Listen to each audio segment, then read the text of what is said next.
Not news. 3, 2, 1, and we're live with Not News. Good morning, good afternoon, good evening, Fabulites. This is Angela with another edition of Not News, where I read to you headlines from my news feed and share with you my thoughts and ideas and perspectives on the headlines, on the stories, on the subject matter at large, just so that we can try to synthesize and understand a little bit about what's going on in the world or make sense of the forest, not so much focusing on the trees. But as the title says, it's not news. It's just my notes on the news. Whatever happens to come up. Today is the best day ever and you are the greatest. Look, this is from Piriani Daily Words of the Buddha. The Buddha. The wise ones, are you a wise one? Ever meditative and steadfastly persevering. Are you ever meditating and steadfastly persevering? Alone experience nibbana, the incomparable freedom from bondage. The wise ones, ever meditative and steadfastly persevering, alone experience nibbana, the incomparable freedom from bondage. All right. Like, share, comment, subscribe, and all of those other good things that we do to help us get to 1,000. We're working on 1,000. We're working on 1,000. We're working on 1,000 charter subscribers. Thank you for being a part of the vision. Just by being here, you part of the dream. You making dreams come true. That's who you are. The dream come true. Come through. Like, share, comment, subscribe. All right, let's proceed with the notes from my newsfeed. Never seen photos resurrect the story of black work camps during the Great Depression. I'm like, black work camp? Ain't a plantation a work camp? What's a black work camp? They had black work camps during the Depression. Was that a euphemism for re-enslaving formerly black people again? I didn't know. But anyway, I looked up. Some of the images were from Michigan, or a couple of the images were from Michigan. Welcome on the chat. Thanks for liking, commenting, and subscribing. But initially, the work camps were not segregated, but they were segregated because the people protested.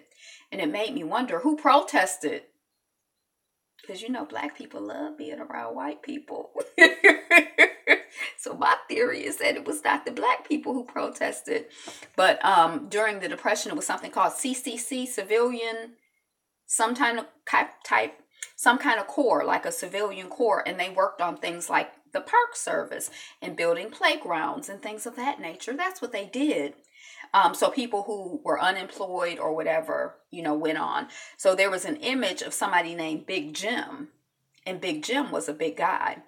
A striking sepia tone picture recently acquired by the University of Michigan jumps out from the past and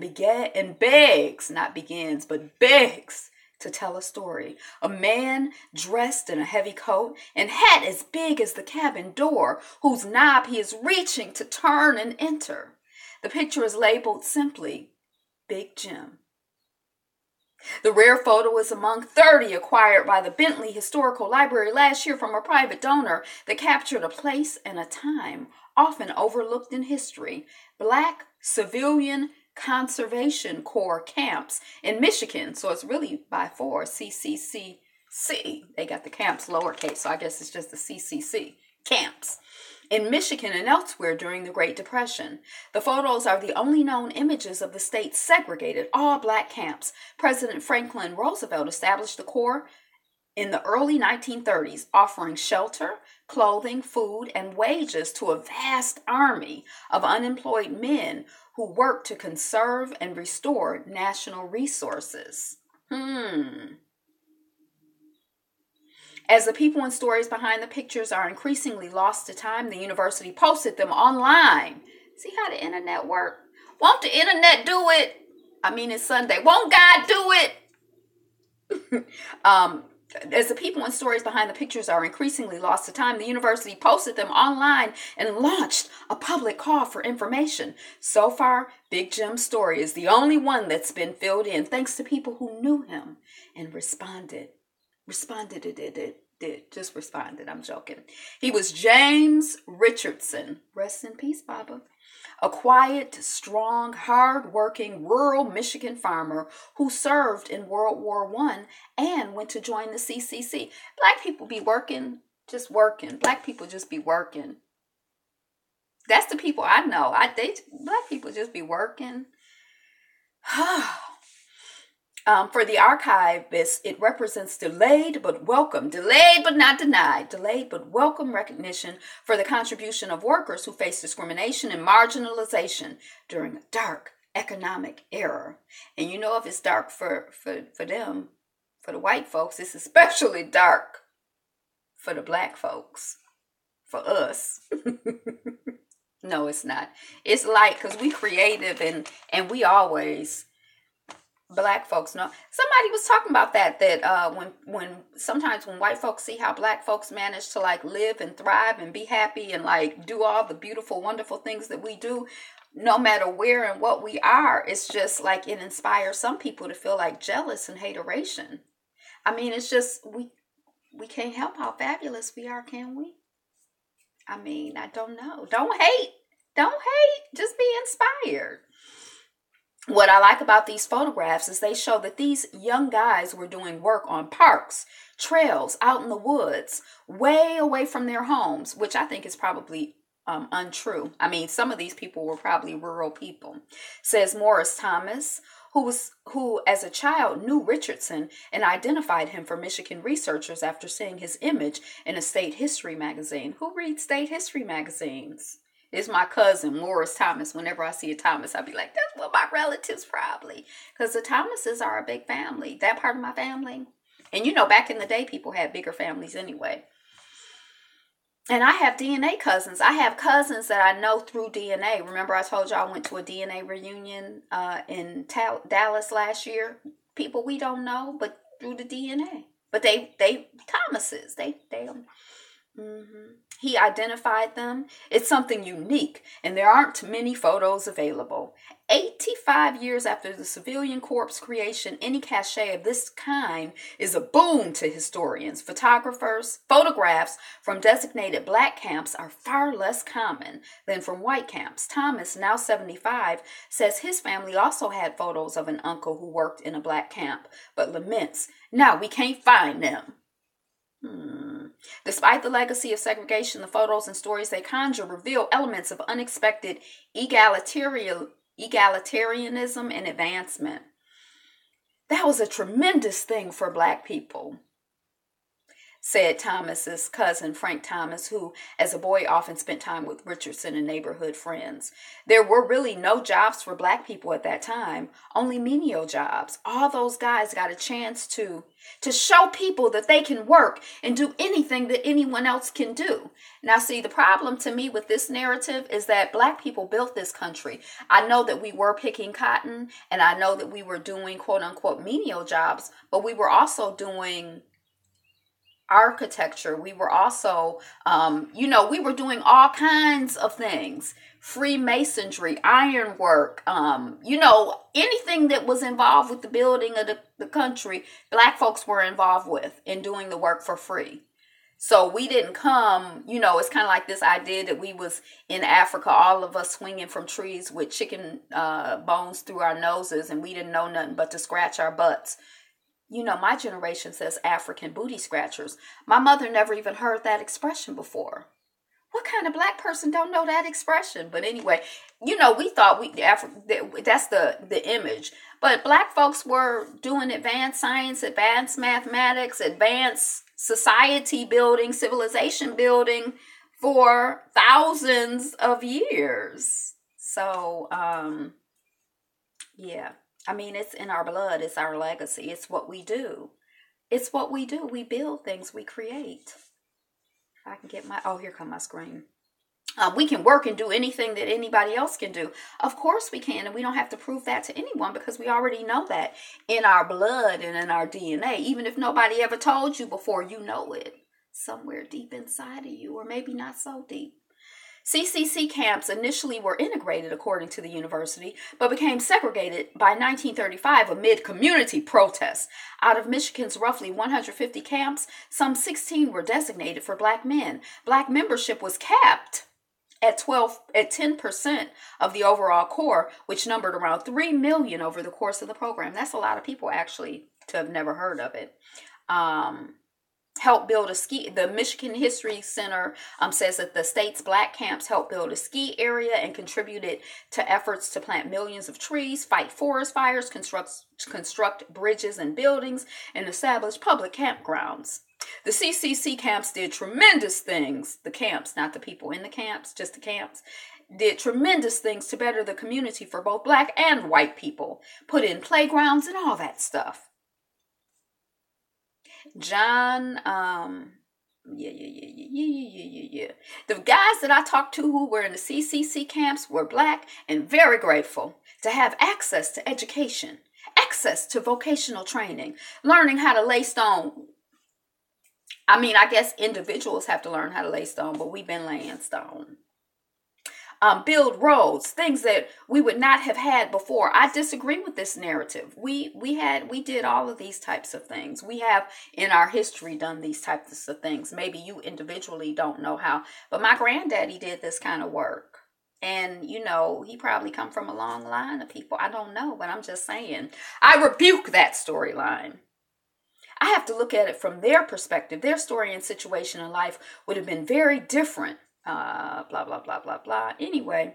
This is the part. They were like, well, Big Jim was very big. He served as a big ambassador for black people and can still be for people who see his story.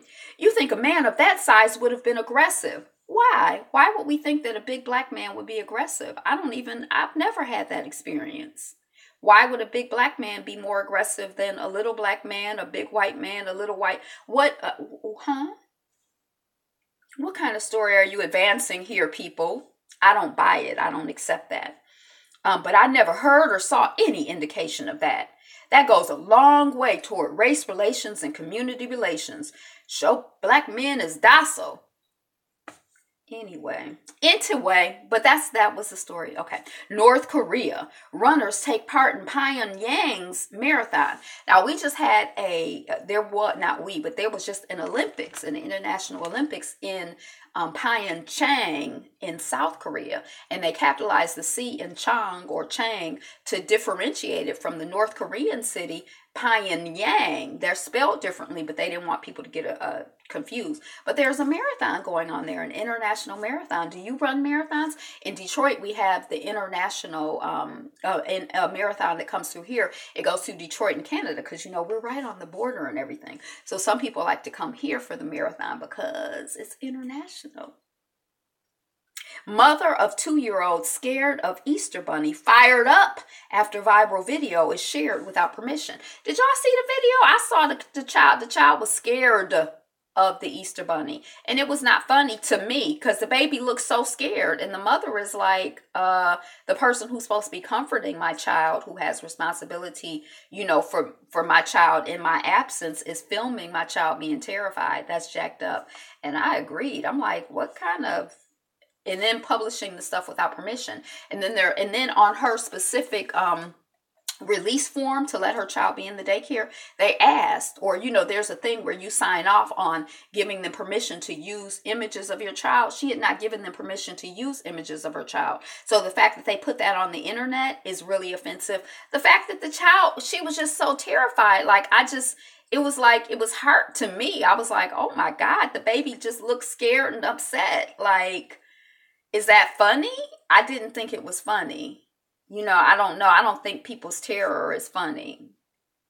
So it kind of like when I first saw it, I'm like, is this part of like the shock and awe campaign? Like laughing at the terror of black people, using the terror of black people as entertainment? Like, I really didn't understand it. I mean, like as a human being, I didn't understand it. Now, like maybe politically or militarily, it makes sense. I don't know.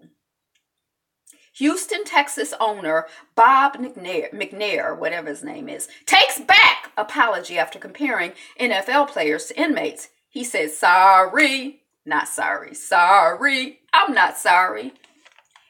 I don't know why he said sorry in the first place. He wasn't sorry. So I guess he like, yeah, they inmates. These are my daggone enslaved black people that I pay good money to kneel when I tell them to kneel, jump when I tell them to jump, and run when I tell them to run. I think I didn't read the article, I'm just reading the headline, but that's how it seemed to me. This African city could be the most populated city in the world by the end of the century, predictions suggest. Do you know what the most populated city in the world is right now? When I was in India, I was really, really surprised by how many cities there were. I had heard of Bombay. I didn't know about Mumbai. Bombay and Mumbai are the same place, but I guess the European name was Bombay. The other people call it Mumbai, so I try to say Mumbai. But I had heard of New Delhi, Mumbai. I had heard of cities, but there were places that were crowded, like big cities that I had never even heard of. We hear like Paris, France, Mumbai, New Delhi, Lagos, Nigeria. We hear, but I was shocked. India is very not industrial, but like industrial. Like there are city after city after city. There are some rural parts, of course, but yeah.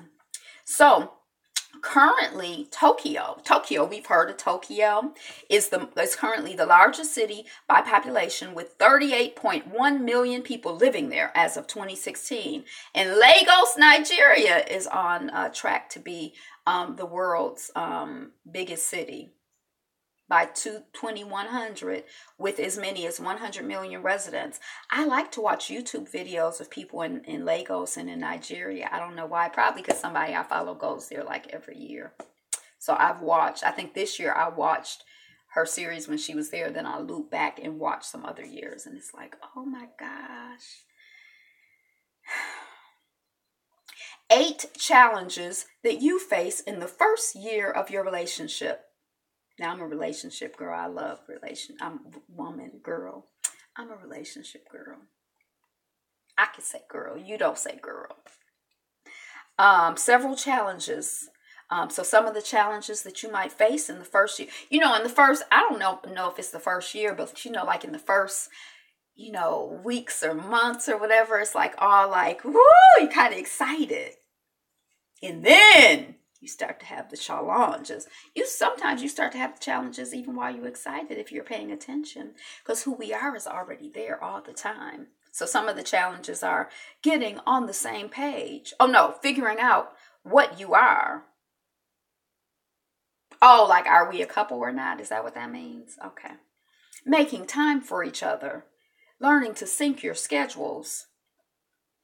Managing expectations and compromising. Agreeing on and setting expectations. You have to learn to compromise.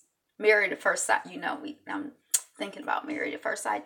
I guess it don't come on tonight because tonight we have Potomac, which came back last week. We have Your Husband is Cheating on Us, the stage play, TV show, reality show. And we have Atlanta. I think the first week of the reunion of Atlanta comes on tonight, y'all. Ooh. Having misaligned libidos where they want it every week and you want it every day. So look, I came and sat earlier because I'm like, is the fly gonna come back? But it didn't come back. I'm like, maybe it's gonna come back when I start talking. Maybe the fly want to hear the news, but I haven't seen the fly. Learning tolerance and patience. Learning to tolerate each other's idiosyncrasies. Learning to tolerate each other's idiosyncrasies. They drop food crumbs everywhere. I can't take it. Things like that. How to deal. Take action immediately or else they'll just pile up and you'll eventually snap. Communicating clearly anyway. I know when I do relationship coaching, and one of the things that is so fascinating to me is, well, one, I guess people are so different because I think I love everything about relationships, but I even love dating. And I'm surprised at how many people don't like dating. I'm like, what's not to love? You get to meet new people. You get to know who they are. You get to vibe with them. It's like a movie or a book or a TV show. It's like you go inside of a whole nother world, even if it's just for like a couple hours at dinner or lunch or tea or whatever you do on your first dates. But Yeah, I love all of that. All of that. I think it's wonderful. Ohio teens that killed black man will not go to jail. What a surprise. I am shocked. So these are the children, I think they're between the ages of 12 and 14, who were throwing rocks and sandbags off of the overpass. And a young black man got killed. He was relatively young. And it makes me wonder, sometimes they say when they're looking at how much money, like if someone dies and they're looking at how much money to give them, I guess that black lives are worth less than white lives. Like they look at one of the ways that they calculate how much money to give is the income potential. So if you're like a young black man who's 22, your income potential is different from, a young white man who's 22. So I guess if you die or lose a thumb or an arm, it's valued differently than a whole nother person. That's deep to me. But the brother who made his transition on December 18th, 14s between the ages of 13 and 14 threw rocks off of Interstate 75 in Toledo, Ohio. 75 come through Detroit. I guess you could take 75 all the way down south, right? Yeah, probably go through a lot of cities. They killed 22-year-old Marquise Bird. That's how I knew he was black, because his first name was Marquise. Who was riding in the passenger seat of the car. They were sentenced to 3 years in the Department of Youth Service, while the teen who dropped the sandbag, he has to stay there till he's 21. However, he suspended the judge, Denise Navarre Coubon, suspended all 4 sentences and ruled they may be placed in a treatment center.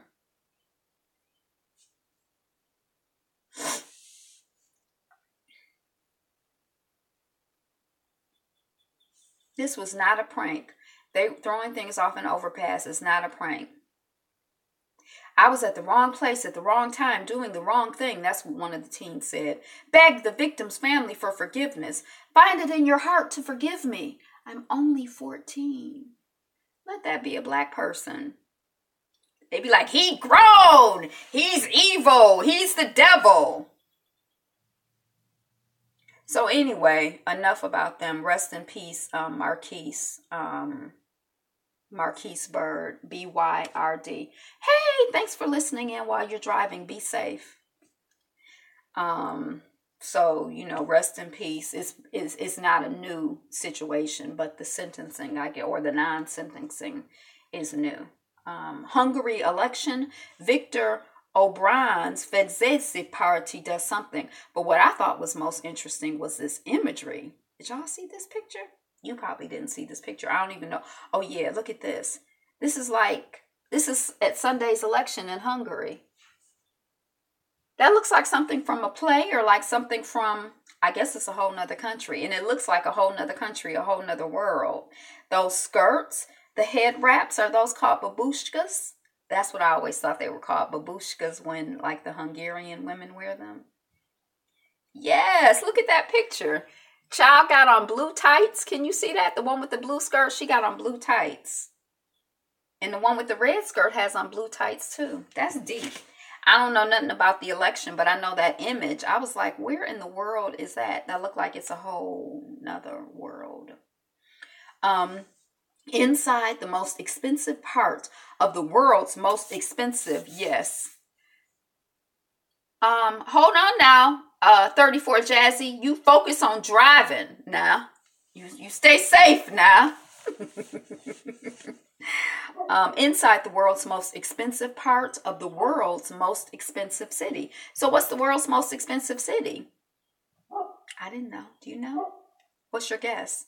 The Hong Kong billionaire enclave, where Alibaba founder, Alibaba is one of these big online companies that I've never bought from. I don't buy a lot of stuff online. I'm not really too keen on putting my credit card information, just my charge card, whatever, just out here. Where Jack Ma, I guess he the person who does Alibaba, may have bought a $191 million mansion. So $191 million, that's around $2 million. $2 million is not even anywhere near $1 billion. But this is a billionaire enclave. So I guess in the billionaire world, let's spend a couple billion on a mansion over here in Hong Kong. Okay, enough about that. Berlin police arrest 6 over city endangering plot. So, is Munster in Berlin? Is this what they talking about? The thing where the people in Munster, somebody in Munster drove a car into a group of people? Maybe there was a whole plot. I don't know. Oh, they were preparing a grave city endangering act. More than 30,000 runners took part in Sunday's half marathon. So maybe they were planning to do something at the half marathon. I don't know. But the police say they done arrested 6 people who was trying to endanger the city. Cardi B feels free after revealing the truth about her pregnancy. I think on, I don't know if she revealed it so much as she went on Saturday Night Live and she had on like, I didn't see it and I asked my mother, I said, you didn't see Cardi B was pregnant on Saturday Night Live? You could see it.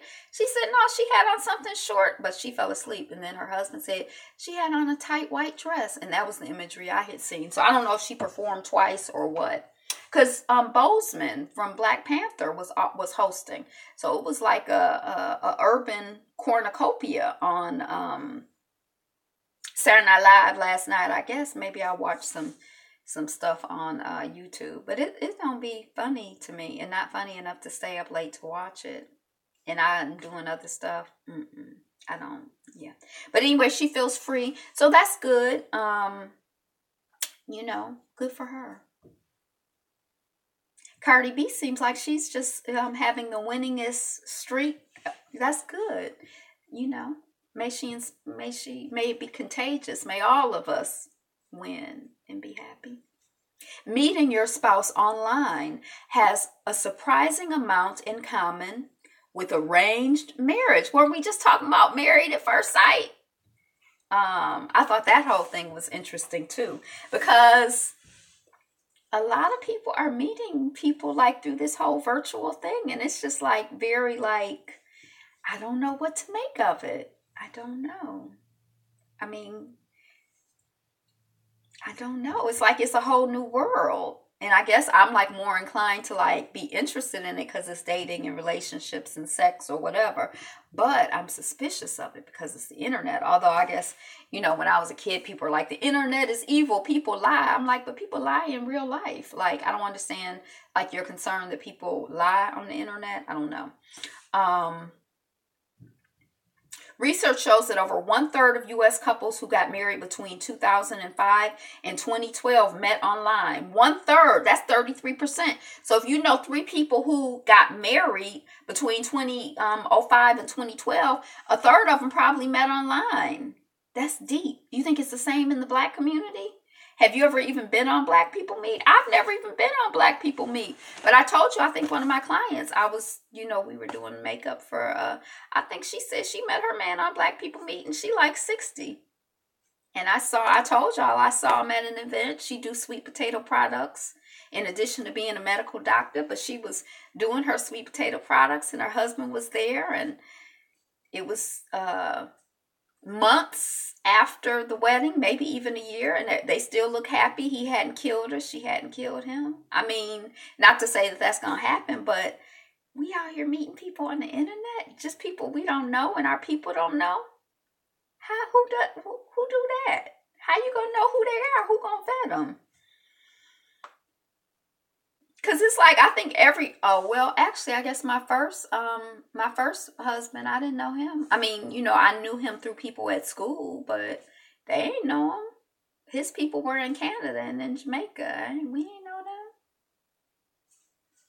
I remember the first time that I went to Jamaica with him, I was like, if I don't come back, I was like giving people all my information where I'm going to be, because I'm like, what if he's crazy and he takes me to Jamaica and he kills me? Because I was traveling with him and his father. That could have been a disaster. And I was like, 20? I was a baby out here just traveling with people I don't even know. Men at that. But anyway,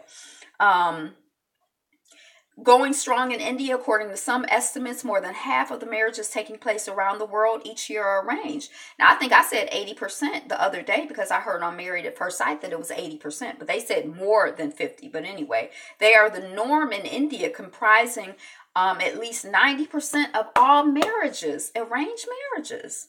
The practice also remains relatively common elsewhere in South Asia, parts of Africa, the Middle East, and East Asian countries like Japan and China.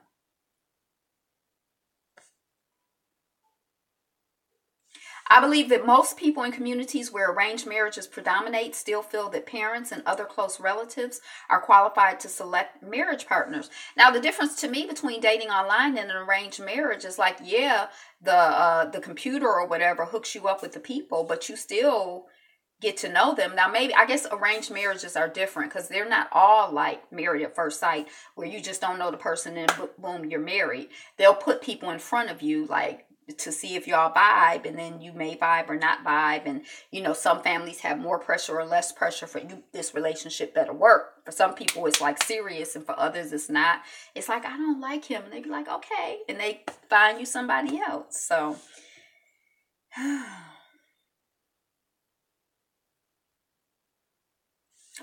in addition, arranged marriages help couples uphold cultural and religious traditions that have stood the test of time. Wow. And I think for us in the African diaspora, like it's like what traditions do we have that have stood the test of time? Like if you were looking for people with like common values or whatever.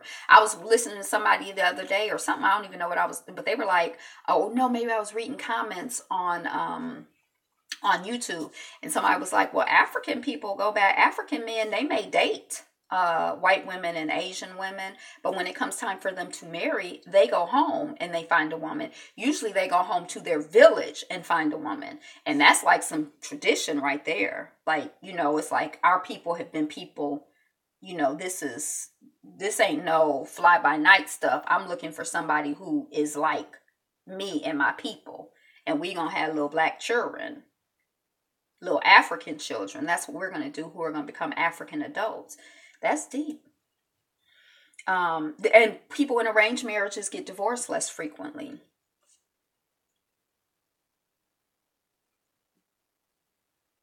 The divorce rate in India is about 1%. Oh my God. But then some of them people probably want to get divorced, but it's some stuff in the way. It would be good if they just date their own. Mm-hmm.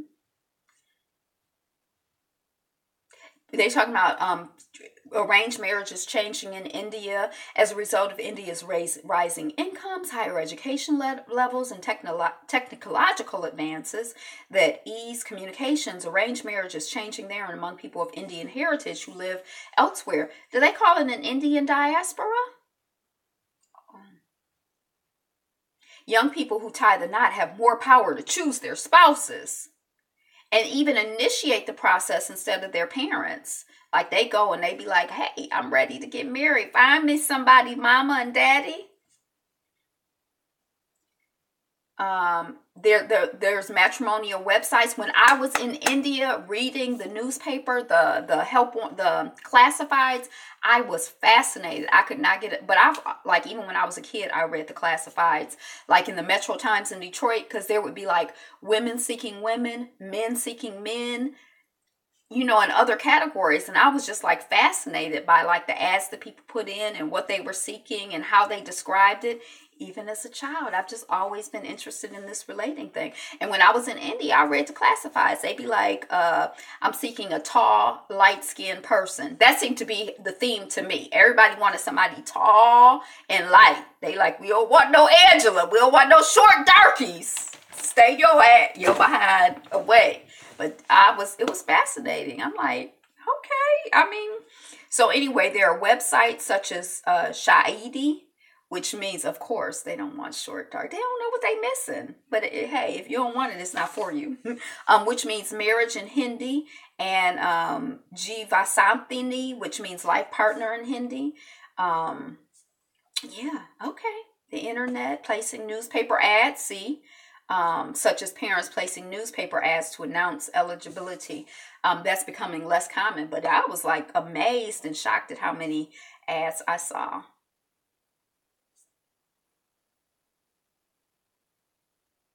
Dang, this is a long article. Arranged marriage, American style. Arranged marriage is stigmatized in the U.S., where parents are largely deemed ill-suited for the task of finding marriage partners for their children. Would you let your parents pick out people for you? I think if there was like a tradition, my parents probably. My father, I don't know if he knows me very well. Home now. Oh, you're home now. Welcome home. I'm glad you made it home safely. Yay! I don't know if my father knows me well enough to pick out even a meal for me, let alone it's hard to pick out a meal. See, as hard as it is to pick out a meal for me, imagine trying to pick out a partner. I don't know if my mother, see, now that I think about it like that, I don't know. And then I'm like one of those people who I like who I like. Like, it's not even like I don't think I have, like, it's like I'm just like a heart person. Like, if I like somebody, it's like everybody else could be like, ew, Angela, why, how, when, where? And I'm like, I like who I like. And you can't tell me, you can't also be like, this is a good person for you. Because if I don't like them, I just can't see it for them. And if I do like them, I just see everything for them. You know, it's like, I don't know. I'm just very like how I feel. So I don't know if anybody could pick somebody for me. I don't know. eHarmony and OkCupid and the right stuff. Now there's something on I see these ads on like BET or something, and the black men are like, I want a black woman because I like the way she moves, and something I can't remember, but it's like it's one commercial where it's like black men and they advertising some site, but I don't know what site it is, but it's not OkCupid or eHarmony or the right stuff. I can tell you that it's like a black site.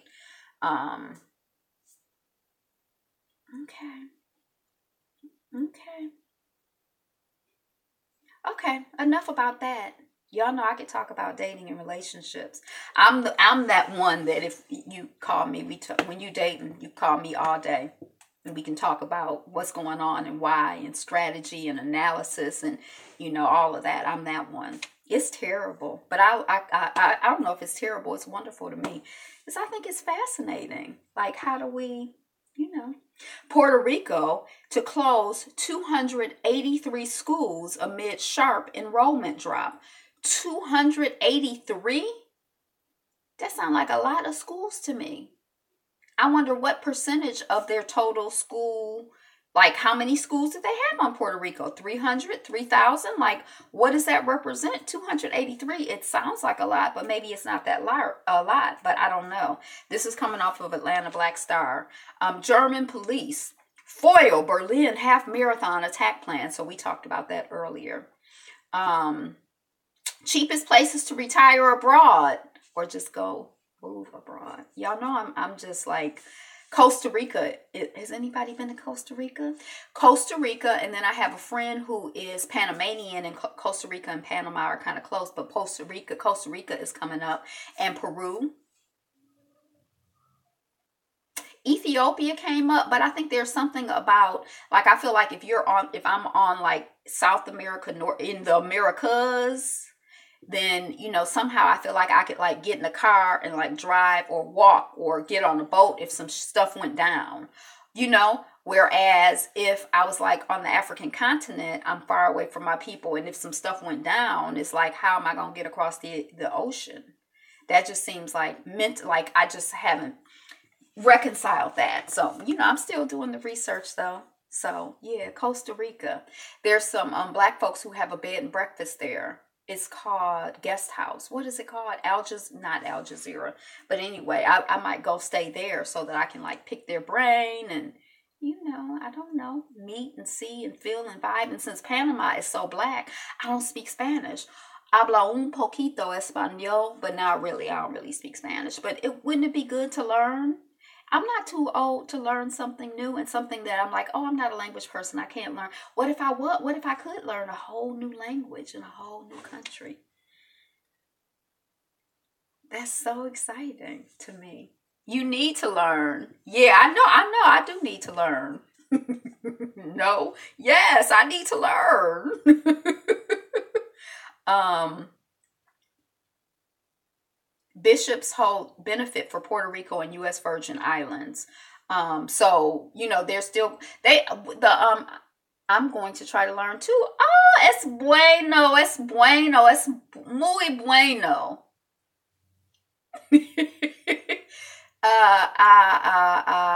¿Cómo se dice to learn? Aprender? No, I don't remember. I don't even see. We got to study. We gonna learn. We gonna be like Spanish speaking people, like experts, expertismos. I couldn't even really fake Spanglish. I was gonna say I could probably fake Spanglish, but I'm not. I don't, yeah. But we gonna learn. We can learn. We can do it. It's doable. Just have to, get that decide. That's all. Decide and study.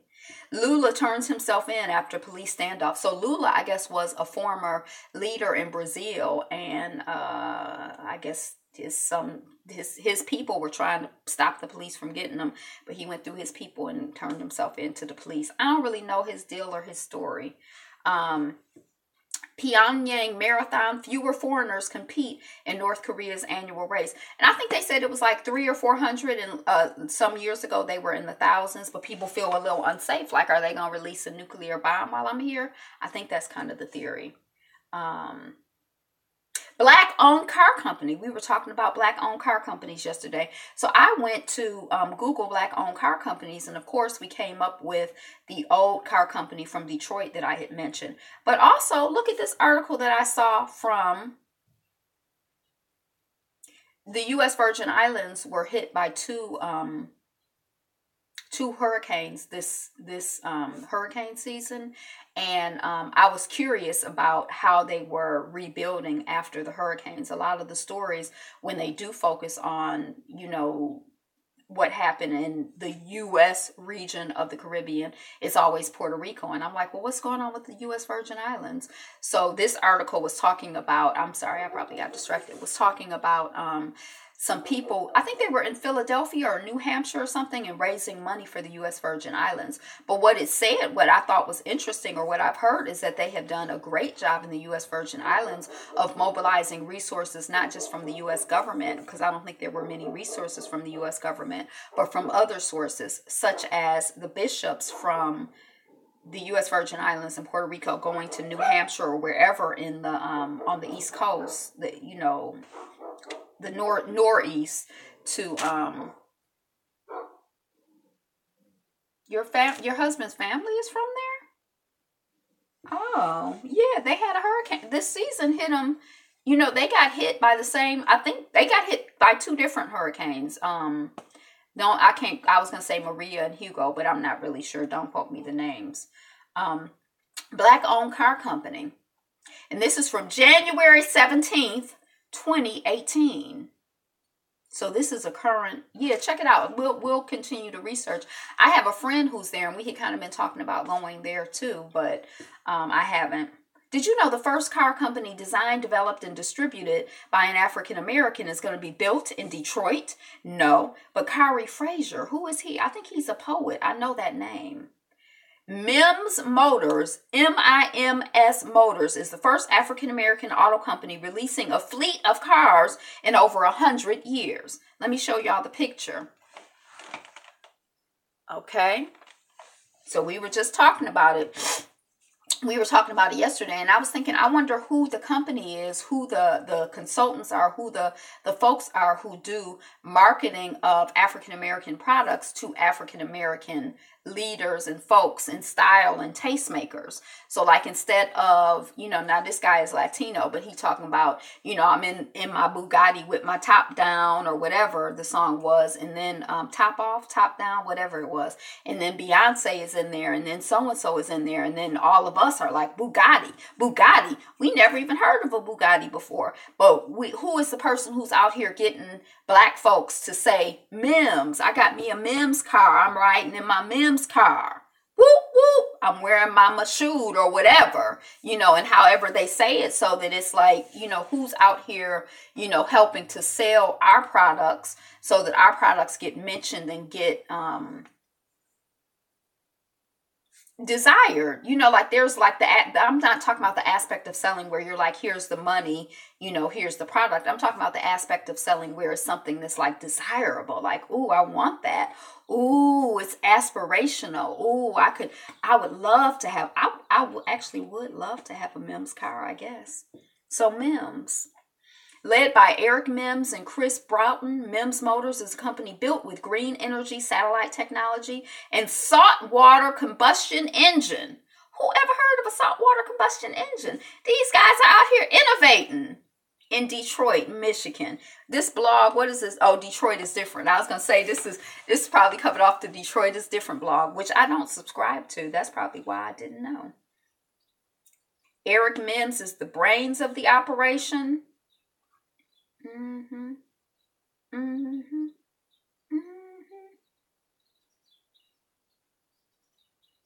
So check out Mims Motors. Look, I'm yelling at you because I mean it. I mean business. I'm serious. Okay. And then Patterson and Sons from 1839. You remember that company? Remember that company? That was taken over. I think it was taken over by Ford, because what they had was Patterson and Sons Company was a carriage building firm, the first African-American owned automobile manufacturer. The company was founded by Charles Richard Patterson, who was born in slavery April 1833. At some point after his arrival in Ohio, Patterson went to work as a blacksmith for the carriage building business. We were just talking about skilled traits, people who have all kinds of skills and talents other than picking cotton. We can do, unskilled things, but we've always done skilled things as well. They built 28 types of horse-drawn vehicles. For the first was sold, it debuted in 1915. The car, it was for $850. It was a 4-cylinder Continental engine. The car was compared to the contemporary Ford Model T. The Patterson Greenfield car may in fact have been more sophisticated than Ford's car, but C.R. Patterson and Sons never matched Ford's manufacturing capability. Okay, so anyway, yeah, we were talking cars yesterday, so that's what we got. Oh, that's why I looked it up, because this article said Bugatti boss reveals what kind of people buy its $3 million hypercars. And I was like, yeah, wow, I ain't even in the market for a Bugatti. How do I even know what that is? And I didn't even know what a Mims was. I need to just be aware of Mims. What does Bugatti have to do with me? Nothing. But Mims, that's us. Mims is us. Why a census question about citizenship should worry you, whether you're a citizen or not. Yesterday I had 50 ounces of water. I had an apple, roasted veggies, dates, and 2 celery sticks. So I just had 5 servings of fruits and vegetables. And I think I had some more dates last night, but I'm not really sure. So, yay! What healthy, wholesome thing did you do yesterday to take care of yourself?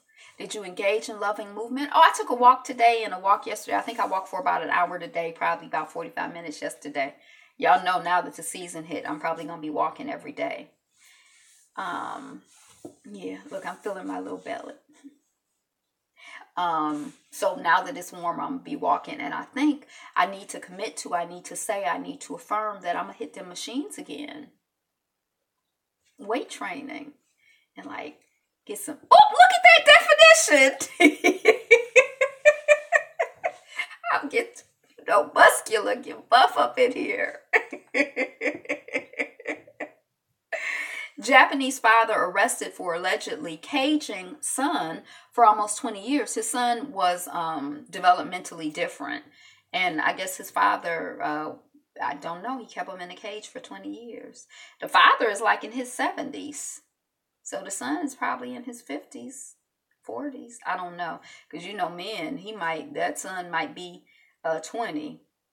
You know how men can have babies whenever. Thank you for the like. Yeah, that's crazy. I never really so much hear about international crazy stories. I don't know if I'm trying to promote. Yes, you do. finally, I have a moderator on the line. Now I don't have to worry about people harassing me. I've never had any problems, though. I'm too small to have any problems, but I think, yay, I figured it out yesterday. Rowdy Chica, hello. So anyway, I don't know. When I saw the story, I'm like, finally, a story about other places in the world where people are crazy. And then I'm like, why am I happy that people act crazy in other parts of the world? So I don't know. White supremacy literature and more explosives found in apartment of a man who died making a bomb. So this is not the Austin bomber. But remember when we were talking about the Austin bomber and we were like, hey, go back because we were talking about Mims cars. Did you hear that, Iapo? Mims cars, they ready. Oh, okay.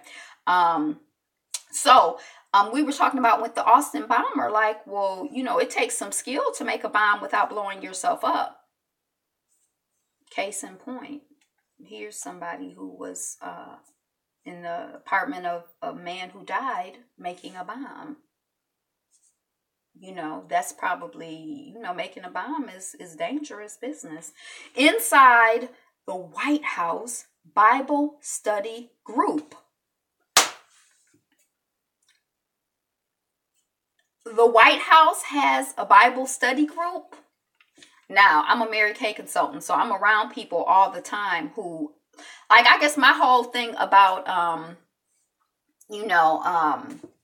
people's spirit, like, I feel like if it helps you to be a better person, I am all for it. If it helps you to develop and grow and, spiritually and build your relationship with God, feel more deeply connected to God, feel more deeply connected to good, I am all here for it. I love it. I think it's wonderful. I think however God speaks to you is wonderful and is fabulous. I'll go to a study group. I've studied all kinds of things. I always feel like I try to be open and receptive to learning and growing and developing. And I feel like God speaks to me all the time and through all kinds of people. But I am just shocked that they have a Bible. They have Bible study group in the White House. What they studying? What huh? I don't know who the leader is, but I'm like,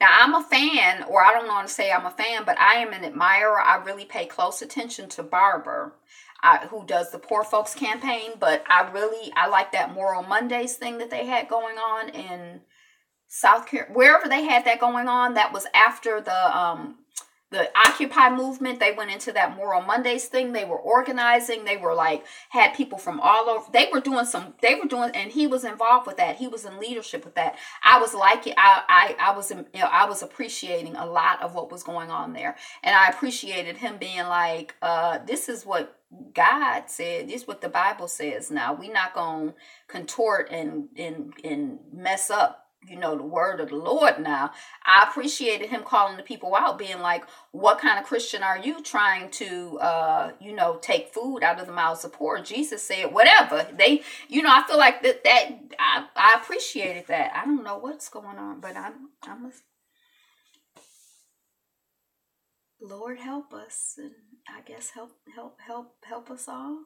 Help the people in the White House. Syria war, at least 70 reported dead in suspected gas attack. Now, I heard someplace that, and this is I'm still confused about that whole thing with Syria, but Russia is in there doing one thing and we're in there doing another thing, and we're like on opposing sides. And I'm like, well, how is Putin letting Zero be on an opposing side from him? He ain't come in and tap that behind, because we know that he will come in and tap that behind of Zero. So I don't know that part I don't really understand. I don't know if they talk about the deep state and how there are certain things that are just like, you can't really stop them. But I know that when I worked very closely with the superintendent of New York City Public Schools, what I saw, I didn't call it the deep state, but it was like those administrators who had been there for 20 or 40 years and who knew the system. there was stuff that they were going to do what they wanted to do, a lot of it. And you, as a superintendent, you were going to come in and you were going to go out, and they were going to still be they were still going to be there doing what they wanted to do. So I don't know if that's like how the deep state worked. Like you like, I'm the president, I'm the boss. And they be like, okay. And then they keep doing what they want to do for a lot of things. So I don't know. But I'm surprised. One man dead after apartment fire breaks out at Trump Tower. So they don't have sprinklers there because, like the regulations weren't for it. And when there was some movement to get regulations, Zero fought against those regulations until he found out that his building would be grandfathered, in and wouldn't have to deal with the regulations of making sure that people were safe. I heard that Cohen text somebody in the building and said, "Are you in there? Get out." And I was kind of like, okay, but I haven't heard that anywhere else, so it might just be Twitter gossip. And I also learned that this building is not as tall as it's like, okay, so the building, they have like businesses on the lower floors, and then it's residential on the upper floors. So the how, I don't know if you know this, but some buildings are like afraid of the number 13, or builders or whatever. So if you look at some elevators, they go from like the 12th floor to the 14th floor. They don't have a 13th floor. They have a 13th floor, but they pretend that it's not the 13th floor, and they call it the 14th floor. So at some of his buildings, because he wants to be like, we're the tallest building, we have 58 stories. They really 48 stories. So when they go from residential, this particular building, when it goes from commercial to residential, instead of being the 20th floor, the residential starts at the 30th floor. The lies, the lies, the lies. Real Housewives. Who is that, Candy? I don't know if it's lies, but it's like just forever misleading and trying to be bigger than you are. That's like a sign of insecurity. I've got the biggest hands. I've got the tallest buildings. Like, what's wrong with him? A mess. And has just been like that. It's not like something new, right? But anyway, I try not to talk about him, but I couldn't help when I read. Whatever. Syria war, scores dead in Syria gas attack, rescuers and medics say.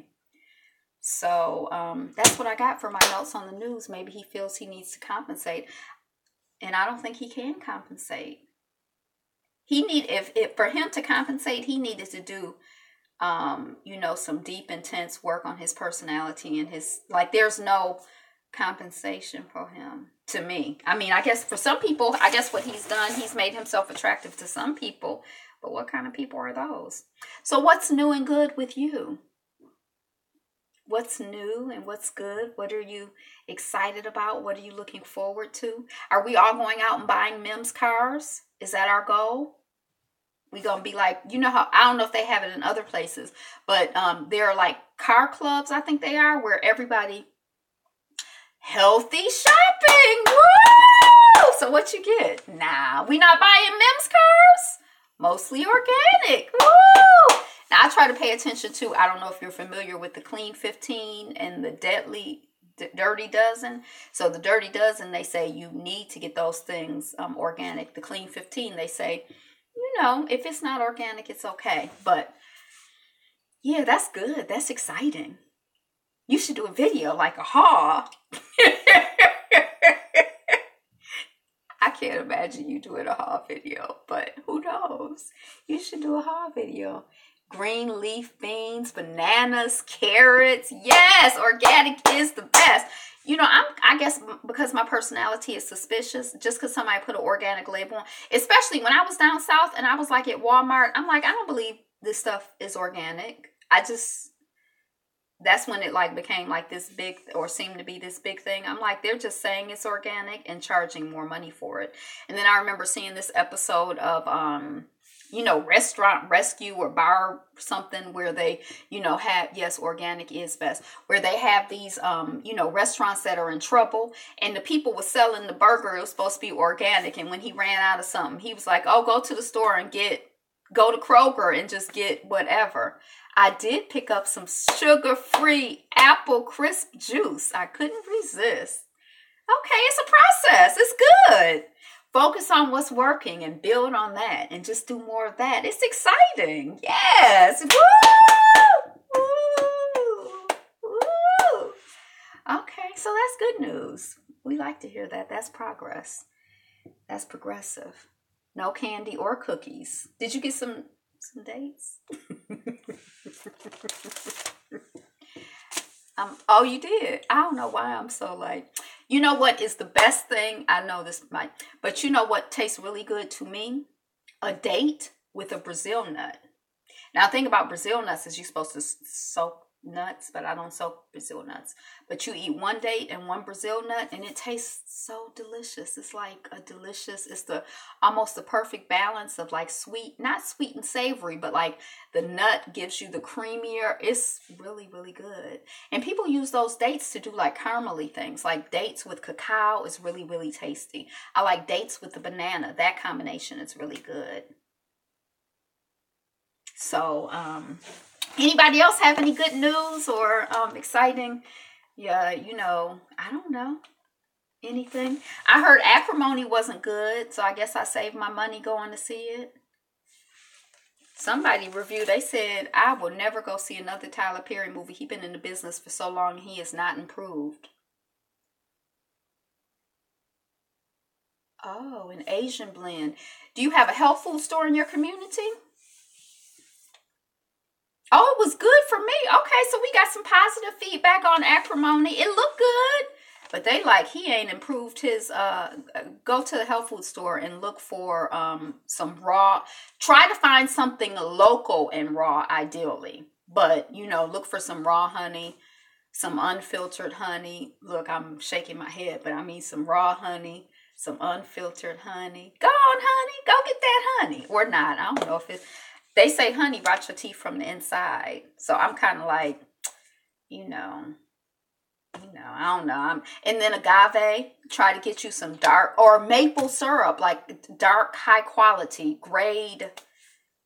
It's the like A and D, but I don't remember which one it is, but the darkest one, which is supposed to be like the less desirable, but it's actually the best for you. He could have did something extra with the husband in the movie. Okay. Yeah, I don't know if I'm gonna see it I think I got wore out between seeing Black Panther and seeing whatever Wrinkle in Time. So, and maybe it's because like in Detroit, it seemed like it's like going to the movies. I don't know. It's something about this community that you know. Now, every year, well, the last couple of years, I have volunteered at a film festival. We get Cinetopia here in town, and I volunteered with Cinetopia. Now, the first year I volunteered because I wanted to see stuff. It was like for every, you know, time you work, you get a free movie. I'm like, okay, bet. That's what I'm going to do. I'm going to see, you know. And I saw some good films. And by the second year, I was doing like, I was manager.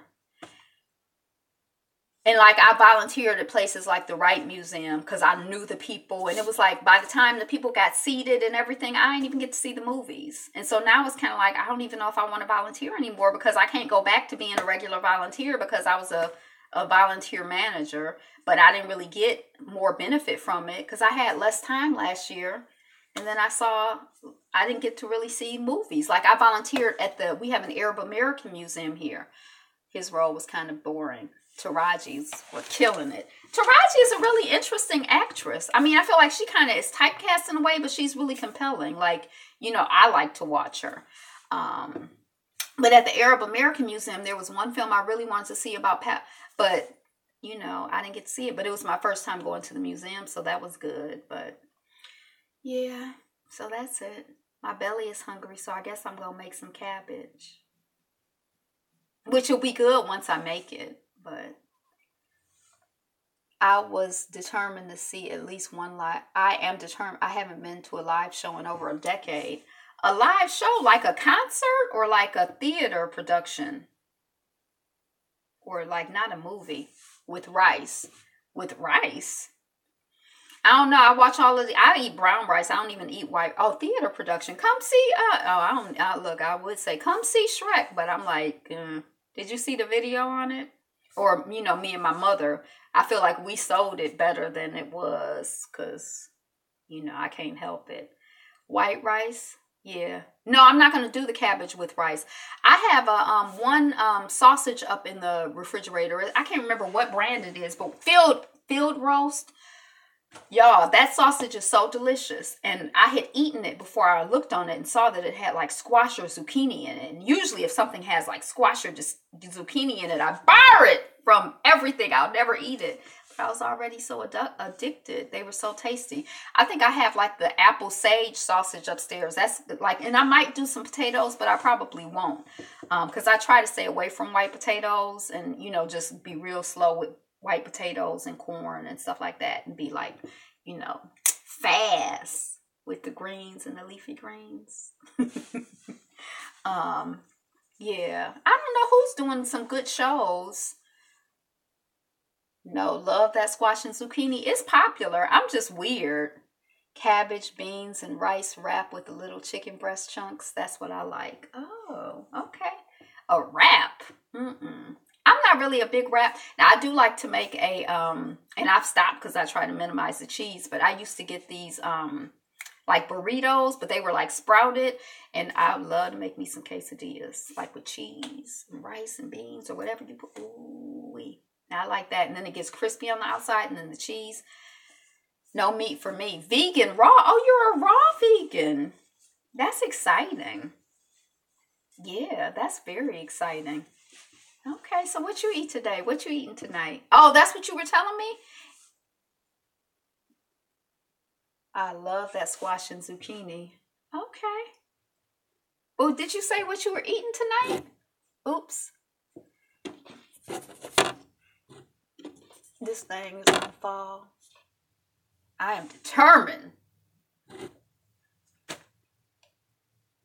Raw vegan. So you eat bananas, you eat seeds and nuts, you eat carrots, you eat no, I haven't decided yet. You haven't decided if you're a raw vegan yet? Oh, beans. What do you sprout the beans? How do you eat raw beans sprouted? Oh, you know what I used to get? There used to be some sprouted, I think it was sprouted lentils I used to get in a package from this health food store, and they were so delicious. I think it was lentils. It was sprouted something, and I was like, oh my, no, it was sprouted flax seeds. Sprouted flax seeds have a wonderful, wonderful flavor to me. I just love them. But I don't know, how do you eat beans raw? You sprout them? All right, so enough food talk, enough movie talk. Is there any other movie talk, food talk?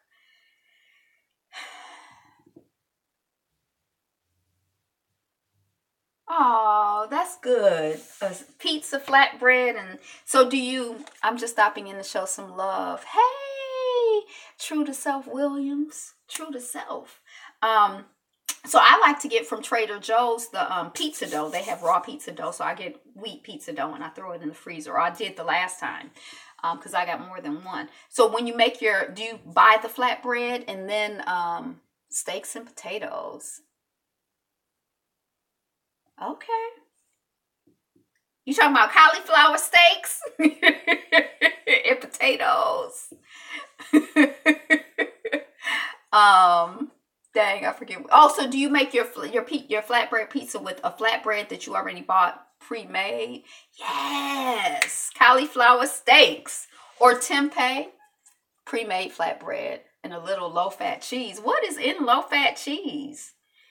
I guess I always came from the philosophy like if I'm not gonna do margarine. If I'm gonna do butter, I'm gonna do butter. I'm not gonna.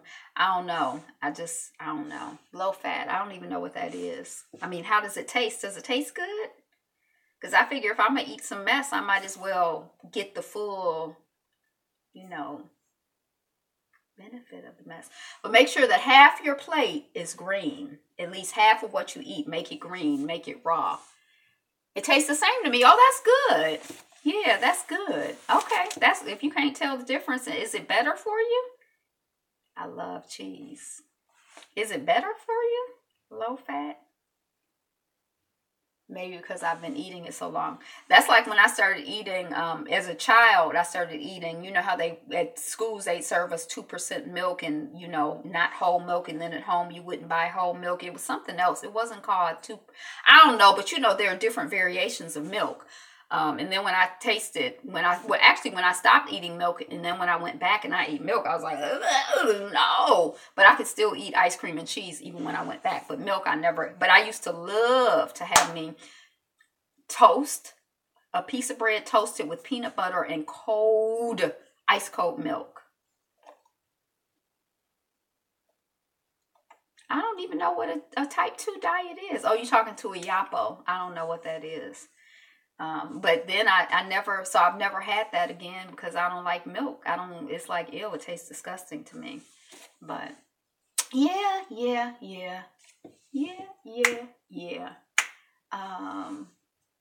So that's it. What are your favorite movies? Let's talk movies for a minute.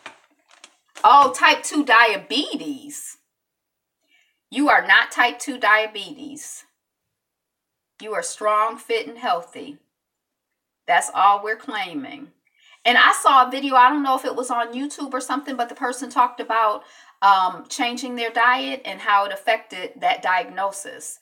And it was a simple, I think they did the Whole30 or something like that. I can't remember what it was. But that particular diagnosis is very, very sensitive, I've heard, to diet.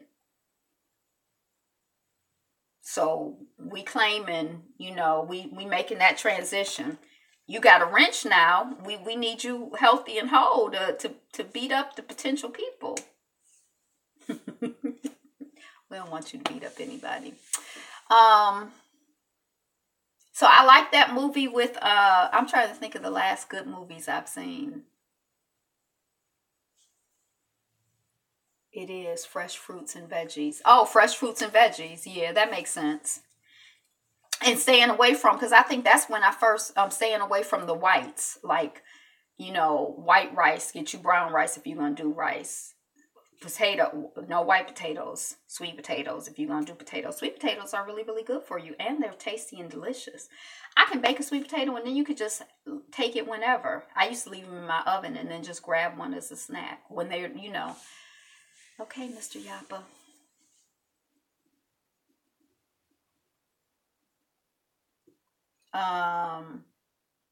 Okay, I was trying to think of good movies I had seen, but I can't think of any good movies I had seen.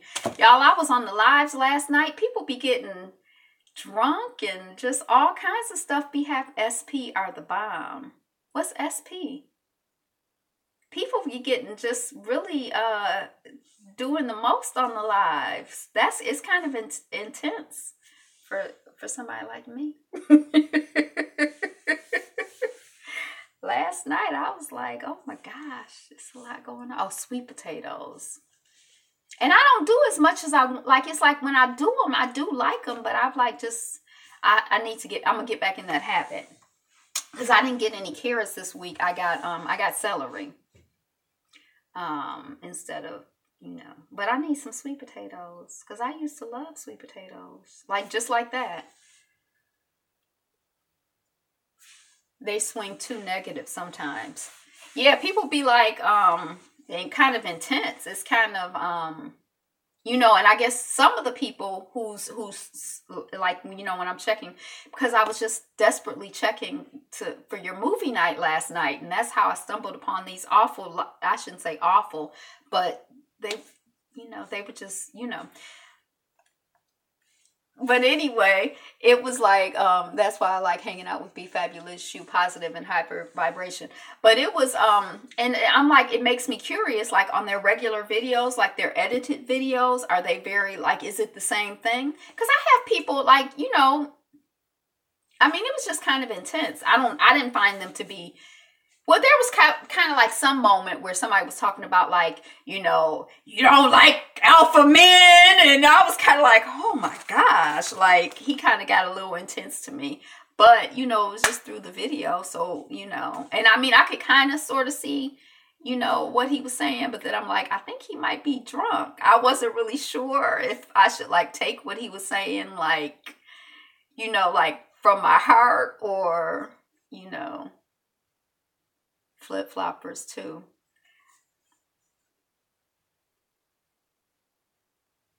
Yeah.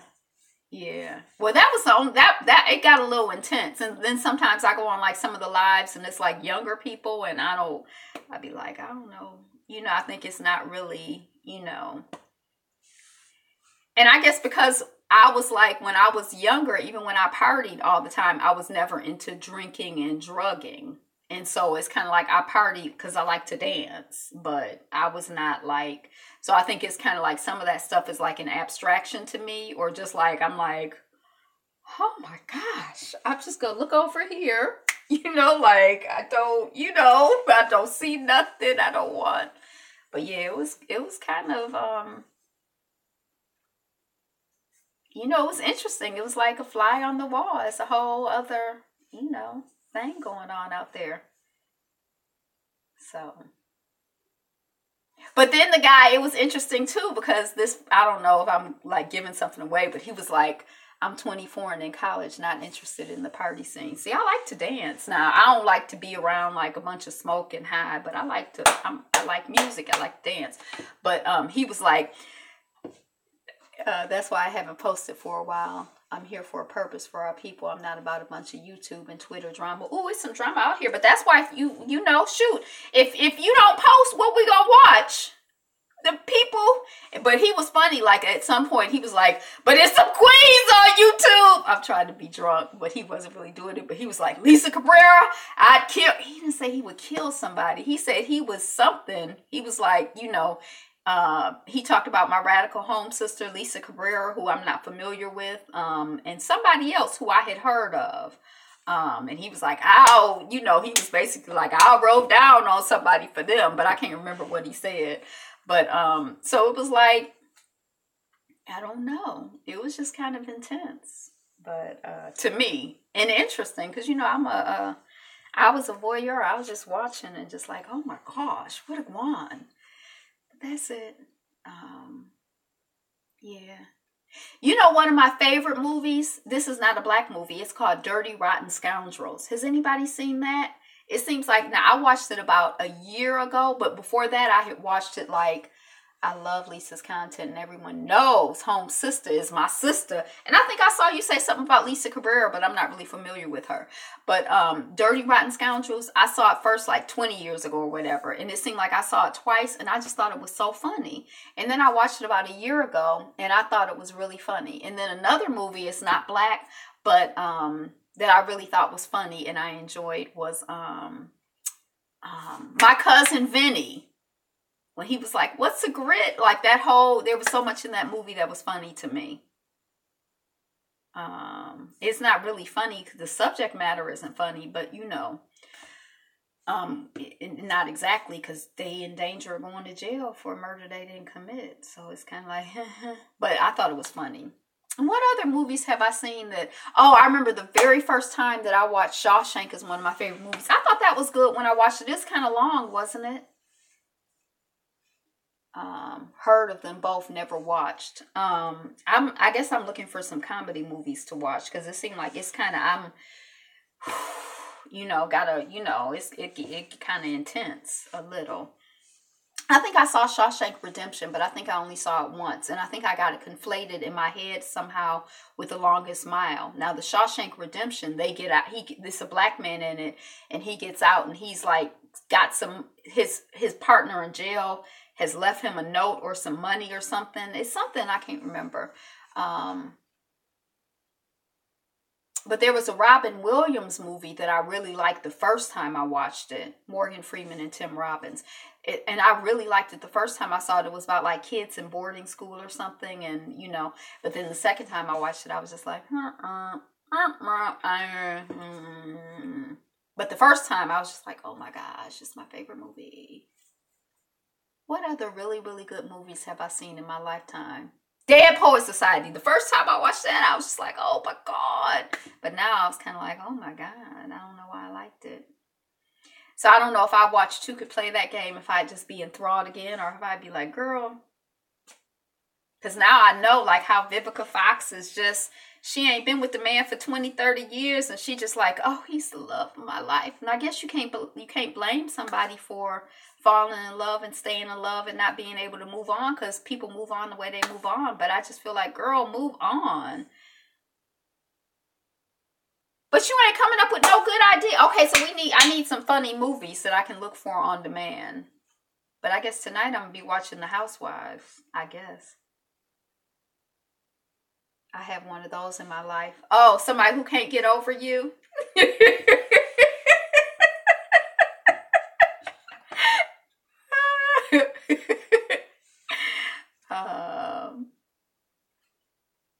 Vice versa. Oh. Well, I mean, the heart wants what the heart wants. It's nothing. Because, I mean, from the outside looking on, you just be like, get over it, move on. But when people feel, the people feel how they feel. I used to have, my little cousin had set me up with Kodi.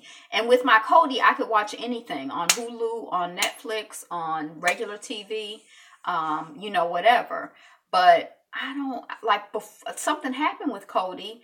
And I need to get him over to help me. But, he real kind of, I don't even know, the Nutty Professor. Oh, with Jerry Lewis. Didn't the black comedian make a remake of the Nutty Professor? I don't know. I'd be kind of suspicious of some. But I do really like Dirty Rotten Scoundrels. But sometimes I'm suspicious of movies. Like, is it really going to be funny to me? I've never seen that before, so I'll look for it. The remake wasn't as good. Oh, okay. Yeah. Yeah.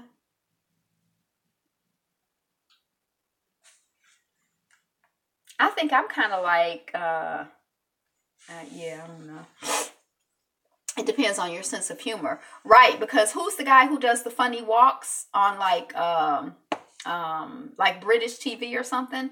My first husband used to walk it. Now, I like the idea of funny walks. I thought funny walks was really, really funny. Not on the TV show.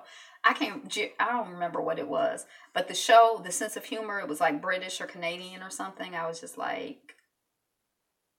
But I've seen a couple things on like cable. No, not John Cleese. It was something else, wasn't it? The Ministry of Funny Walks.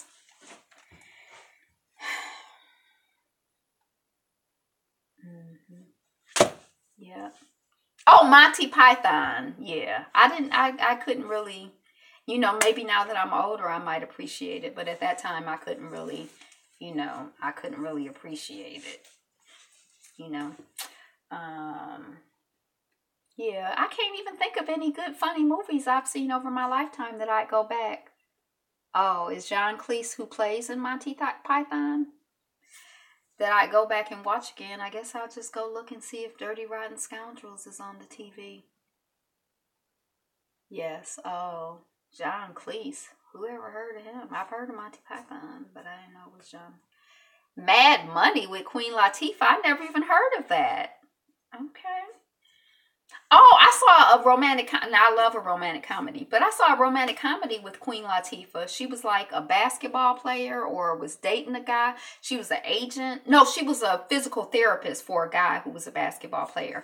And then there was another one I saw with a romantic comedy with Queen Latifah where she was she thought she was about to die. She worked in a department store and she thought she was about to die. So she took all of her, there's a rabbit in the backyard, a hare, a rabbit, something. So she took all of her money and went,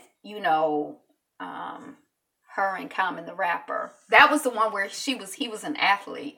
But then there was another one where was that Common too? I don't know.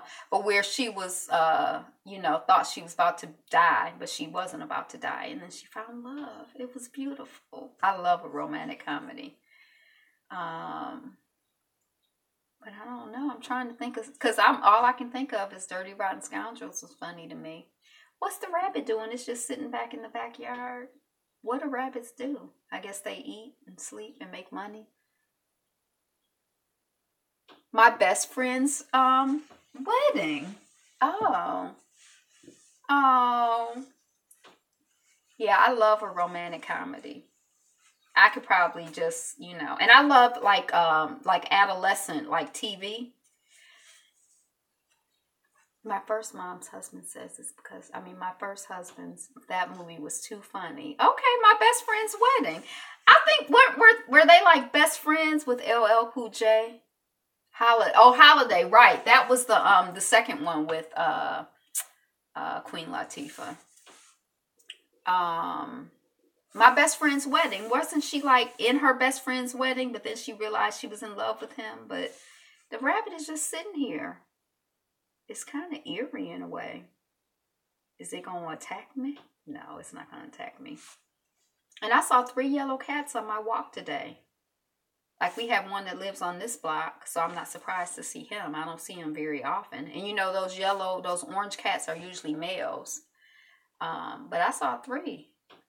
I'm like, if I played the lottery. So y'all who play the lottery, play, hey, Vondi Gaiman. Yep, like orange. I call them yellow, but orange. So if you play the lottery, play 3 yellow cats or orange cats. I think I call them yellow, but they're orange. And they're always male. So play that if you play the lottery. And you can just... Dang, My Best Friend's Wedding had you crying, laughing. I'm going to go upstairs and look for it. But I got to finish. See, I can't even have no straight up fun because I'm like, if I go upstairs, if I watch TV, I have to finish reviewing the quad. And then after I finish the quad, I have to finish Black Lightning. And then after I finish Black Lightning, there is this Nigerian comedy that I watch called Skinny Girl in Transit, and I watch it on YouTube, and it is one of my favorite shows. Have y'all seen it? Skinny Girl in Transit. It's in Ndani TV. Ndani TV. It's really funny. My Best Friend's Wedding. Yeah. Maybe I'll go make some cabbage and eat some cabbage and watch My Best Friend's Wedding. But when I was watching, I haven't seen it, everybody doing a review on Black Lightning, LOL. I'm so far behind, I just feel obligated because I started. I feel like I have to finish because the 2 people, I have a dumb paper I have to finish for philosophy class. Oh, that's exciting. It might be exciting. I remember the best thing that happened for me in school is when I decided that all of my papers, my evening is shot. Maybe your evening is made. When I decided all my papers, I was going to write them about things that I liked, that I cared about. So by the time I wrote my thesis, it was called Persist. I can't remember what Persist stood for, but it was PERSIS. But that was like an acronym for something. And it was like, we got to be persistent. But it was about students of color in predominantly white institutions and how do we survive and how do we thrive. And that's what I was interested in. So once I stopped writing papers about and studying, once I started just focusing on the things that I cared deeply about, was interested in, that were important to me, I was like, wow. I remember the first time I was a senior, the first time I went to class and I had actually read the material for class. I was like, oh my gosh. You have to do 2 papers a week. You ever have to do 2 papers a week? Yeah.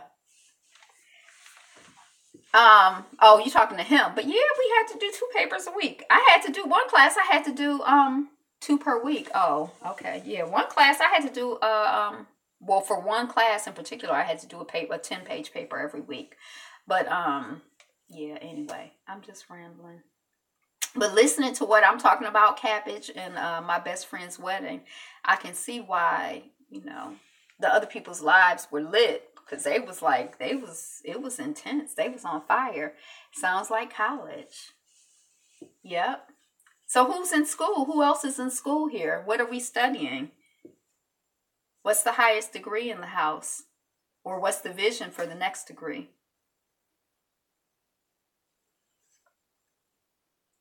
It takes me away from my other assignments.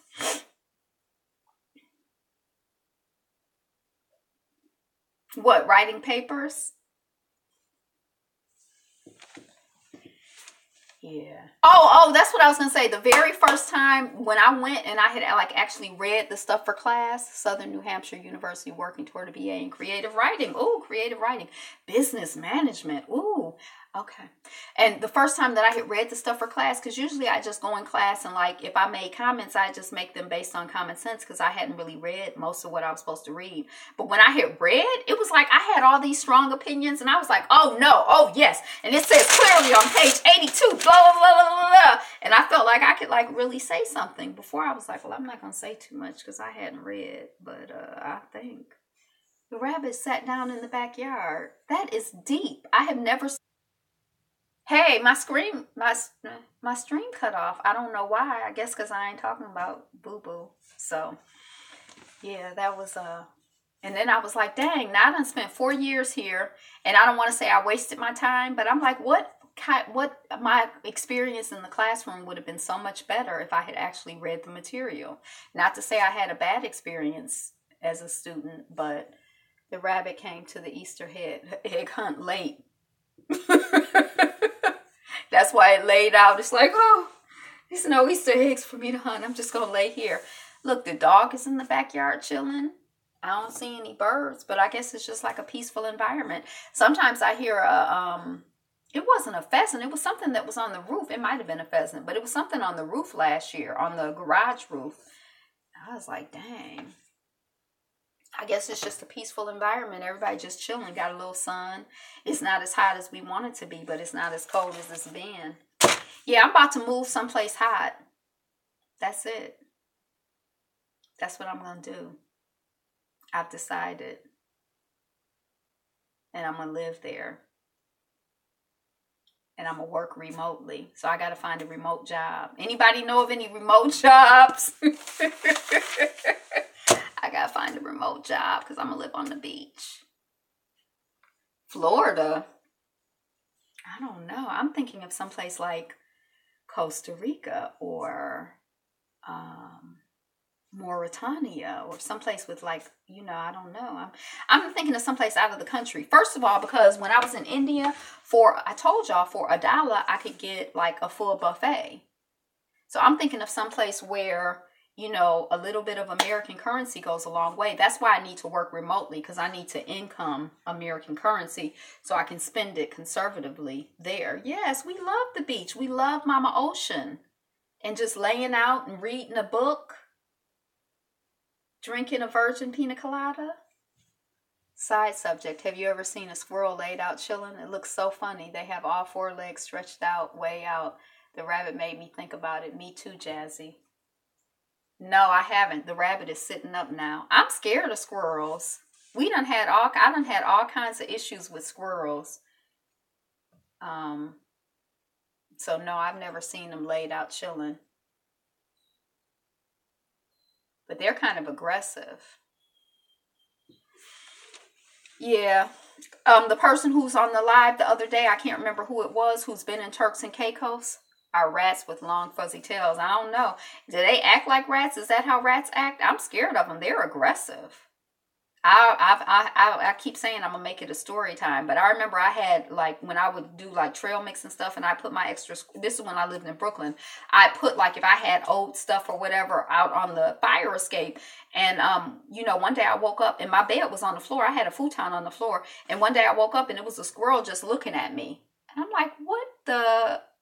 And I'm like, ah, the squirrel ran, whatever. So, I'm like, we got to keep the windows closed. There's a squirrel in here. So the squirrel had decided, they seem so gentle though. The squirrel had decided that it's not going to wait out. I ain't giving them the trail mix quick enough. It's not waiting outside anymore. It's standing by the bed like, where the squirrel mix at? I'm like, oh my God. So kept all the windows closed, and that squirrel would just chew and bite on the window. Like you could just hear him on the outside, just on the wood, just chewing and biting and like trying to get in. It was awful. It was like he was like a terrorist to me, or she, whatever. I was like, I ain't never feeding, They're rodents, so they're rats, just like rabbits. Rabbits are rats with fluffy tails. Bats are rats with wings. And Trump is a rat with orange hair. I don't know what that thing is. I don't even think rat is. I think that's an insult to rats and rodents everywhere. Dang, it's already 5. Yeah. So, yeah. All right, good people. I guess I gotta go and do something semi-productive. Maybe watch my best friend's wedding. I need to laugh out loud.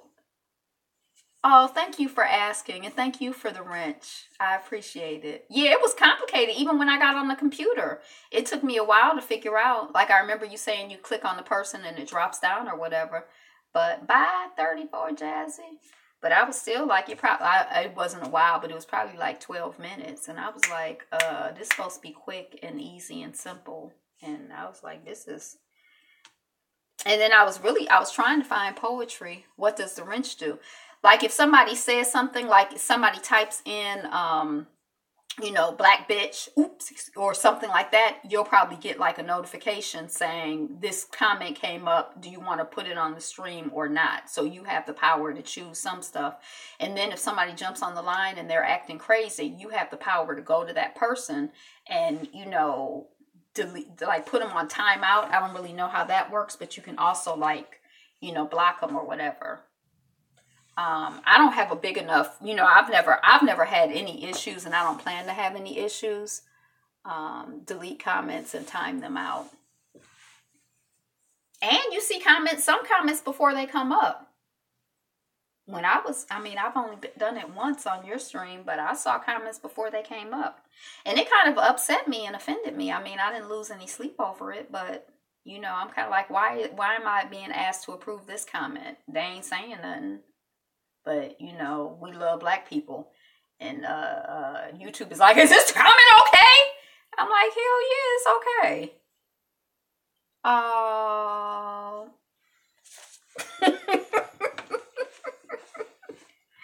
You got my first wrench. See, it's Mutual Admiration Society.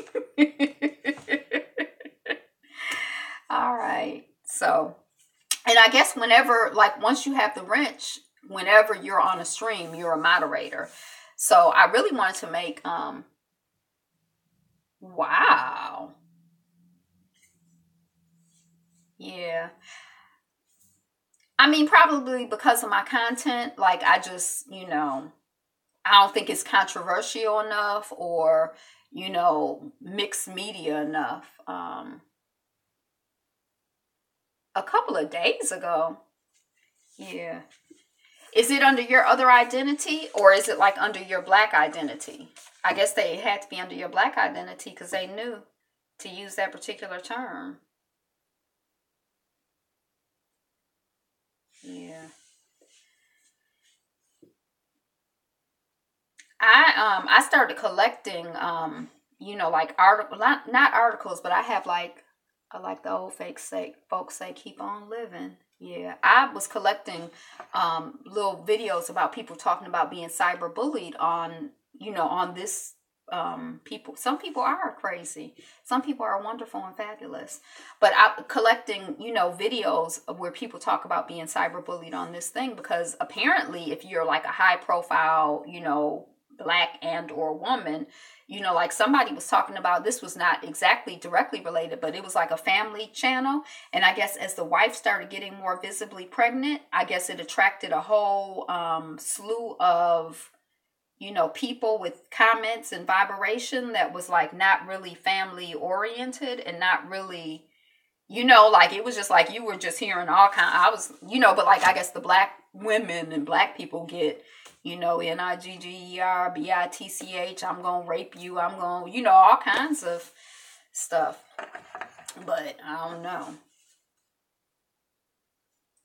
Yeah.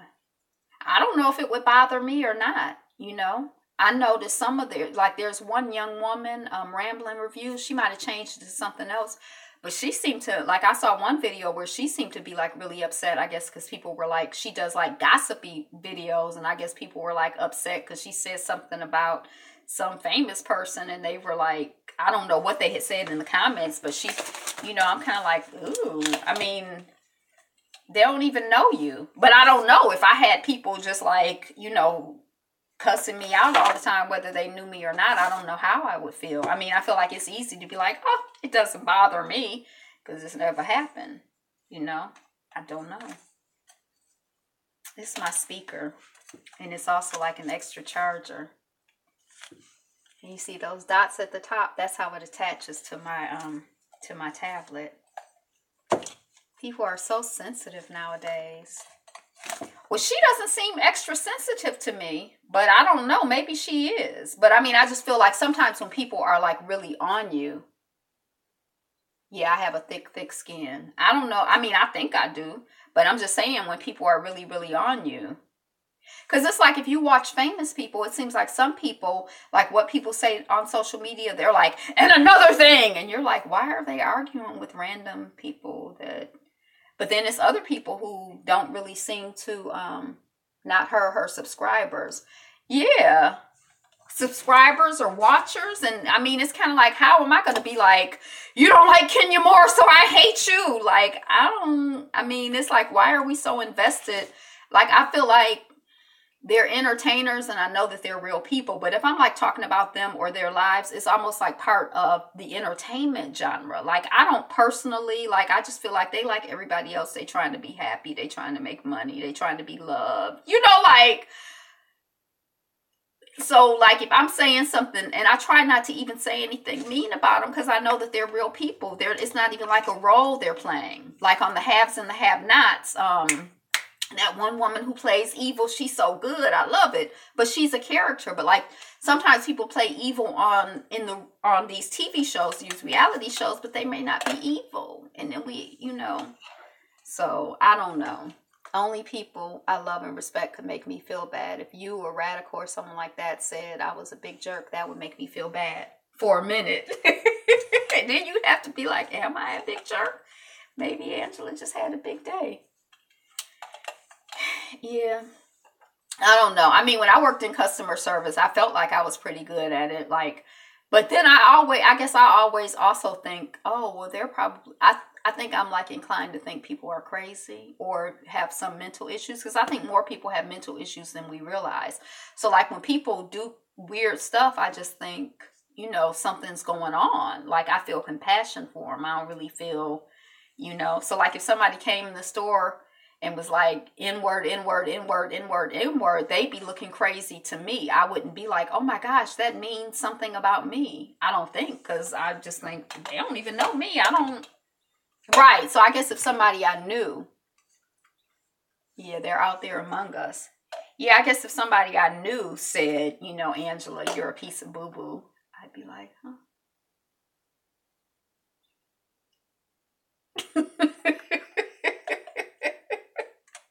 But then I've done a good job of filtering the Masters. But Tiger Woods isn't in it anymore. But there was somebody named Bubba in it. And I was like, is that his given name? Is he from the South? Like his name just really fascinated me. Do you know who Bubba is? He's from Florida. I think he's from Florida because I think I might have Googled it or had somebody Google it. But don't nobody care about no golf. I don't even care about Tiger Woods. I don't really like the sports stuff. Bubba Watson. Yeah, Tiger's already out. Yesterday, I think he got out yesterday. I don't even know why I know this stuff.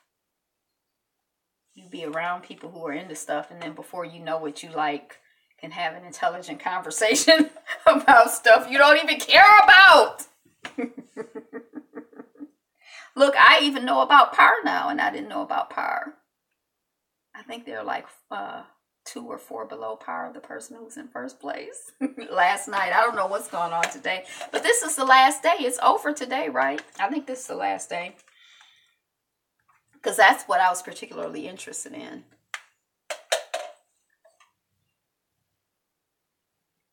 We're waiting. And then we're going to get off the line. I don't care about the cult of personality, but I will say this.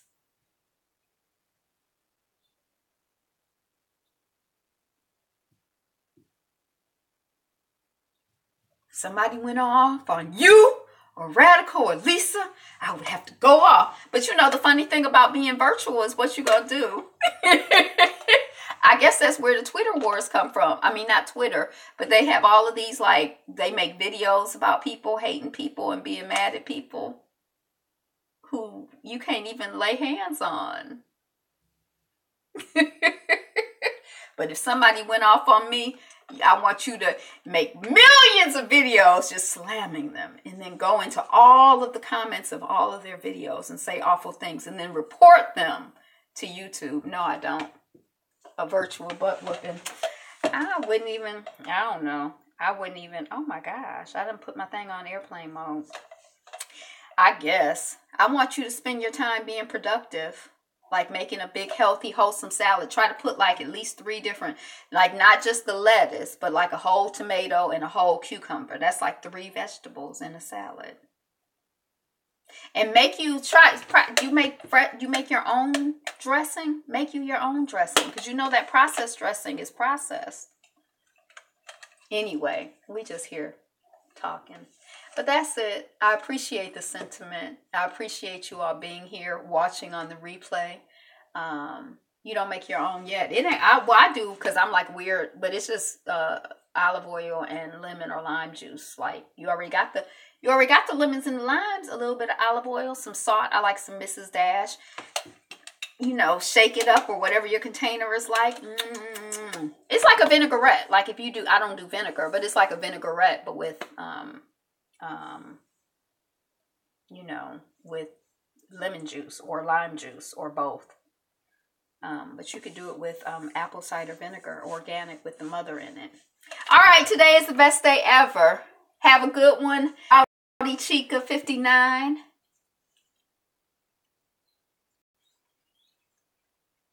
Yeah, you got the lemon for, it was a pause. You got the lemon for your water. That lemon is good. It's good. Ooh, you know what I love? I love lemon on pasta with, dang.